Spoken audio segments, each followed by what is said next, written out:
NCI for welcoming us here to this evening's proceedings. The power of technology certainly took on a different power this evening, but it took us a while to even get this presentation together. My name is Michael Meagher. I work for Microsoft. I have done for pretty much nearly 20 years now, so that's a long time. And I suppose when I started in Microsoft, we just launched Windows 95, and we were just pretty much getting to the beginning of the internet. So a lot has kind of changed, over the years with technology. And I suppose my background is I'm a sociologist. So in terms of any of you who are thinking about a conversion course, I'm that kind of classic person. I've come from sociology and I'm now into computing, probably to the detriment of computing, to be honest. But what it does is it gives me a great insight into terms of how technology can have an impact on people's lives. And I think that's the great thing that we've seen over the past while. So for the presentation you're going to see today, it's going to be very much focused around kind of societal change, and where we see that future go. So Microsoft have been part of this industry for a long time. We want to be part of this industry for the next way forward. And I'm going to tell you a little bit about where the industry has come from, where it's kind of going today, some of the kind of trends and the driving forces that are actually pushing that change forward. And I'm going to give you a view into the future, right? I'm going to show you what we think this future is going to look like, and hopefully this will let you digest and think about where this fits for you as a career. So let's jump on. So the world has certainly changed, but it hadn't really changed dramatically from a workforce perspective that much, all the way up to the 1980s, right? People pretty much did the same things. They came from cities and towns, and they gathered to do work in large buildings like you see above. They predominantly communicated through face-to-face communications. They sent letters to each other. They used phone calls, right? But something dramatic started to happen within the 1980s, and this is where technology started to kick off. So think about as well the jobs that were back there, right? So if you had a job at that particular stage, right, your skills didn't really need to be updated too much. Once you had that job for life. But now the world started to go through this change and started to pretty much tear out the fabrics of what we know, which was norms. So like steam effectively transformed the world with the Industrial Revolution, I believe IT is going through that ribcage right now to actually transform how we live our lives. So when we look back on the impact on technology on people, we see that things have changed. People have started to email more and text message or what. But think about what that impact happened to companies, right? So if you look back to 1955 and the Fortune 500 companies, how many of them do you think have survived to this day? Any takers? 10. But it's probably not too far off. So pretty much 89% of these guys are gone, right? That shows you that, what you've known in the past is irrevocably changed. When you think about the lifespan of a Fortune 500 company in 1955, its lifespan was 75 years. Today it's 15. And if you think about where Facebook were 10 years ago, do you know what they were doing this year? They were celebrating their first birthday. So when you think about what technology has done to dramatically change the face of companies around the world, you can understand that we're going through some type of strong evolution within society. So what were the things that kind of occurred during that time? We had a rapid pace of change, right? That change was led by technology. You didn't have to be a big company to enter the market. Facebook proved that, as did other companies. You just had to have a great idea. And ideas became the new economies of the world. So when we looked at the world, if you weren't innovating, you were finished. You had to think about what you were going to do, what your value proposition was, and actually keep up with the trends and actually make yourself either relevant to the trends or disrupt the existing trends. Really, really exciting time. So when you think about that past 15 years, it's been going slow, right? There's been an evolution. We've started to see things that have picked up recently when you think about mobile communications and that pace of change. But right now, I believe that we're going from evolution into revolution. This is actually a dramatic stage that we're actually going to move into in the age of computing. So not only has the companies in the world that we've changed, but also how people interact is actually fundamentally changing. And I want to talk about 3 areas in terms of what people are doing differently today and how that's actually going to impact as we go forward. So the first area I want to talk about is this huge increase in kind of connected devices that are out there within the world. And to get a sense of that, right, I want you to take a minute, right, and think about your own home, right? How many connected devices do you have to the internet, right? So could you raise your hand if you've got less than 5? Okay. Now think about it, count them all up. I was doing this on the way in the car because I actually have to change this from time to time. Sometimes I take home a little bit more than I should and need to bring that back. But how many of you got more than 10? Well, how many have you more than 15?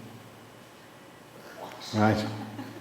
So, you know, think about your mobile phones, your tablets, your PCs, your TV. I don't know if anybody's got a connected fridge right now, but now think about what that means as we go forward. There's an explosion that's about to occur, which we call our kind of Internet of Things. And by 2020, we believe that we'll have over 20 billion plus devices connected to the internet. Think about the amount of data that they're passing back and forth, the amount of automation, and the amount of information you can use to try and improve your life and the life of others. And again, innovations across organizations, etc. The next one then is actually this idea of social networking, right? Social has actually just completely changed the way we communicate, right? It's disrupted the norms that are out there. So if you look at the volume of communication that we're going through right now, from text messages to emails, to Facebook chats, to Snapchats, to whatever that may be, that's an abundance of information that's hitting us. So recently in London University, they did a study, and that study indicated that we're actually losing 10 points of IQ as a result of this data abundance, right? Now, to put that in context, that's 3 times more than what it would take if you smoked a joint. Or for any of you who've had to stay up all night with a child, that's like losing a night's sleep by 3-fold. So when you think about this change that's happening, how are we going to actually manage our lives? How do we actually think about, you know, the next wave, the next support that's actually going to drive us forward as a human race, right? We can't keep up. Technology is going too fast. Technology is not helping us right now. Also, when you think about social networking, look what it did in terms of the social norms that were out there. Think about the hierarchical flow of information that went through an organization, for example. So it came from the top down and flickered out to organizations, and it needed to go back up, it went back up the same way. But think about how you get information today. Think about what the content that's out there within the world. If you want to find out anything right now, you can reach out to anybody and say, listen, I hear you're an expert on blah, tell me all about it, right? This power for us to connect and innovate and learn quite quickly in much more agile spaces is actually driving innovation. These types of conversations that we have, and we see this happen not only at a social level, but now this is coming into enterprise social as well. When you look at the workplace has changed, right? So you don't have to go into the office. You can work from anywhere. And that's had a major impact, not only on companies, but also employees. And that's actually a kind of a new trend that's come out. But what we've learned is that trend is that people actually need people, right? You cannot separate yourself in isolation. So what we've seen now is an abundance of co-working spaces. And actually some organizations are actually using co-working spaces in their own organizations to bring ideas in.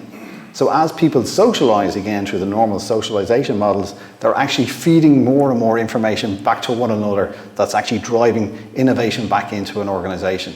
So this idea that we actually collaborate and feed in a much more natural way is actually quite key. Technology is an enabler, but again, us as humans, we need that interaction in order for the glue to kind of stick together. So what does that mean for Microsoft, right? So when you think about where Microsoft is today, we've got a new CEO, and we've kind of evolved out our vision of what that means. And we've got a very kind of lofty ambition, which is again to empower every person in every organization on the planet to achieve more. So it's a very, very strong statement. But again, we believe that we've taken some of those changes and moved, again, I suppose, the industry forward a little bit. And also, we've probably seen from those disruptive models that have happened within there, how we need to actually provide constructs for people in order to live their lives. So there's a huge opportunity that's out there. But the one thing I love about it is it puts people first. It doesn't put technology first. And that's a very key thing in terms of how we think about technology today. It was always about the product, it was always about the smartphone, it was always about the tablet. But what about the people? What about the use case? So when we look at some of the future trends that are out there, right, the things that we're going to see that are going to be core to us in terms of as an organization will kind of fall around these kind of four main trends. Collaboration in terms of how we bring people together to do the best things that they can do, right? So how can you unleash that potential within people to come and collaborate and share information in a very kind of social and natural way? So when we think about the intelligence that we need, right, to actually function on a day-to-day basis, it's actually becoming harder. We need to make decisions faster, and actually context becomes so much more important within our lives. So we need to have, you know, some sort of guide that allows us to kind of make decisions in a better way. Context, if we're in a meeting, the information that we need needs to naturally flow and support what we're talking about. This idea of friction-free creativity, you know, where I don't need to be in front of a PC anymore. I can now, you know, communicate through my voice, through gestures in my hand. I can interact with interactive whiteboards. I can do lots of different things. And these are what we believe is becoming the palette of the world, and where technology becomes ubiquitous in terms of how we interact with the world. And the last bit then is that fluidity of kind of mobility. So whenever I connect into a device, I need to trust that that's actually me, and that I can trust actually that I can make that my workplace. So if I move into a co-working place, well, how can I project my data and work in that environment and feel secure that that data and my identity isn't going to be taken away? So what I'm going to show you next, it's a bit of a long video, but it's interesting. Microsoft commissioned one of these videos probably about 10 years ago now, and it talked about the future of productivity, and the Office team put a video together, and they recommissioned it again to release it this year. And I think it's a really interesting piece, because what it does is it takes some of the best that we've learned from research and what we've learned from within the world and where we hope to see things come into play. And I'm going to talk to you about just some of those things that you see there post the video. So here we go. Where they can actually dial into, have I got the right image up? I don't, sorry. So you can actually dial into where you know, different sensors, different readings, and different information that you need to go into. You don't actually need that physical device. Now that seems brilliant and very futuristic, but it's one of those things that we're working on, right? So we recently announced the first holographic computer there this year at our Build conference, and we'll actually probably put that into the market later on this year. And one of the biggest use cases that we're tying it into at the moment is, I don't know if any of you have heard of Minecraft. Microsoft bought Minecraft earlier on this year, but they're using Minecraft and HoloLens to start building worlds virtually. So you can imagine what your kids are going to be doing, or your nephews and nieces. But again, this technology isn't that far out of grasp. So when you think about where we're going in the future, these are some of the things that I believe that will just become part of our natural world. Again, you've seen everything within there. Every surface that people touch can become either a screen that they can communicate with or collaborate with. And we think about, as I spoke about earlier on, this natural fit in terms of everything that you interact with becomes something of usefulness and purposeness, right? It's going to cost a huge amount of millions to actually retrofit all our homes. But again, there'll be another, I'm sure, government grant scheme to get us onto that. The key one then is contextual information, right? When you think about when she goes into the cafe, I don't know if you noticed what happened there, but her tablet actually turned into the menu. So information started to come down from where she is, knowing her location, and actually displaying information that is relevant to you. So as she closed that down then, it also interacted with her to kind of say, your funds are low, you need to get yourself some work. So if you didn't realize the whole thing was about an actual interaction in terms of how somebody got a job end to end and how they actually contributed into society, or into the workplace. So the woman with the blonde hair was actually posting the job, and the girl, Kate, who was actually going around with her friends, was actually trying to find a job, right? So she put up her skills, whatever, on some job site, and the job site came back to her, right? So when she was out with her friends, then her travel accessory or her personal assistant told her that she had actually got a job offer. And what did it do? It actually now started to say, do I need to rearrange your calendar in order to put this in as a priority? And she chose yes. It also told her what a good place will be to go, and actually a co-working space. And her personal assistant also gave her access into that co-working space. And then when she put off her band, or her personal assistant, that personal assistant, her data now transmitted independently onto the device that she wanted to work in. And this is about those 4 trends that I talked to you about at the start, earlier on: the connectivity, the collaboration, the fluidity of mobility, and context. All of these things come together within this video. And there's some of the things that we've been working on for quite some time. You'll see these things emerge in different patterns. You'll see them through Skype, you'll see them through our Office 365, but they will start to become a little bit more natural. And this is where we see this next revolution, this idea of more context and more of a natural world in terms of this ubiquity of computing. And we're not the only one who think this, right? The rest of the other major industries want to see more ubiquitous around computing, and this is where you'll see, I suppose, the price of devices, the price of these futuristic walls all come down so we can actually interact with them within our lives. I'm going to leave you with this quote, and it's one of these quotes that I just love, because again, as a sociologist, I really don't believe in the device, I believe in the human. So again, it's one of those things that, unless we put people first and actually solve the problems that society needs, well then technology will never get adopted. So for the past 20 years, I've been living the dream, working in technology. I hope to live that dream for the next 20 years as well. And I hope it actually maps out to some ways to what we've tried to map out here today. So listen, I want to thank you for your time, and I'm going to pass you over to the next speaker. Thank you.